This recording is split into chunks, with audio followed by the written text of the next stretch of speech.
Greetings. Today we continue with part 4 of the Daleth section of Psalm 119. In verse 28, where we left off, the word strengthen means to rise. It's variously translated. Among these translations are lift up or lift up again, to rouse up, to stir up, to cause to stand again, to strengthen. The 107th Psalm, verse 26 says, they mount up to the heaven. They go down again to the depths. Their soul is melted because of trouble.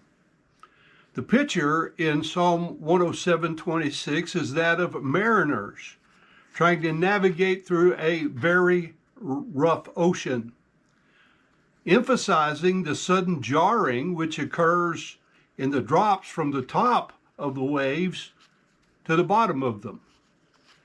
How very often do the trials and the storms in our lives cause us to feel like that ship emotionally? Even as it was prophesied in the 22nd Psalm, verses 14 and 15, that Jesus would feel such emotions. It says, I am poured out like water, and all my bones are out of joint. My heart is like wax. It is melted in the midst of my bowels. My strength is dried up like a potsherd. My tongue cleaveth to my jaws, and thou hast brought me into the dust of death. Thus, John 19:28 records, after this, Jesus, knowing that all things were now accomplished, that the scriptures might be fulfilled, saith, I thirst.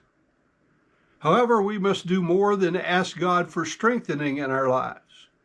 When he gives us strength, we must use it appropriately.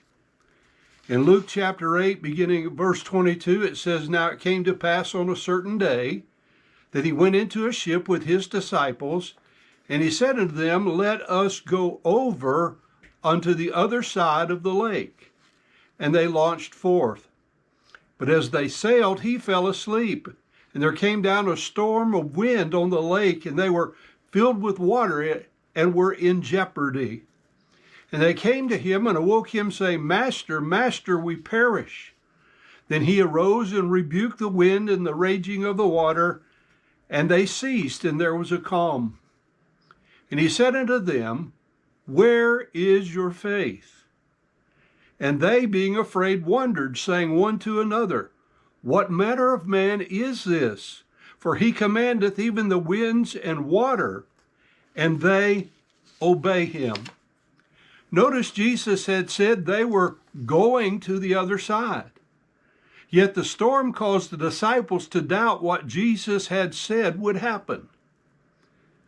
You know, Jesus has promised to be with us all through our journey on earth, to be with us as we pass through the valley of the shadow of death, as David called it in Psalm 23, into the very eternal presence of God. Yet sometimes the storm make us afraid also.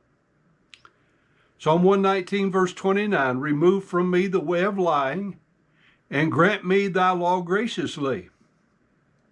In the book of Proverbs, chapter 6, verses 16 through 19, there's a list of 7 things which are abominations. That is, things which the Lord very greatly hates. 3 of them have to do with the use of our tongues. 2 specifically have to do with lying. Just as fear and faith cannot coexist, neither can falsehood and truth, that is, lying and truth, coexist. If one would know the truth of God's word, he must forsake all falsehood. James 3:10 states, out of the same mouth proceedeth blessing and cursing. My brethren, these things ought not so to be. Doth a fountain send forth at the same place sweet water and bitter? I ask, can we not apply the same logic to the expression of our mouths concerning faith and fear? I believe that we can. Out of the same mouth proceeds faith and fear. These things should not be. I've chosen the way of faith for the living of my life for 67 years now. This is the rule. There may have been a few detours and fear along the way, but I've chosen faith. Deuteronomy 30 and verse 19 says, I call heaven and earth to record or to record this day against you, that I have set before you life and death, blessing and cursing. Therefore choose life, that both thou and thy seed may live. Likewise, I call heaven and earth to record this day against you, that I have set before you faith and fear, blessing for faith and cursing for fear.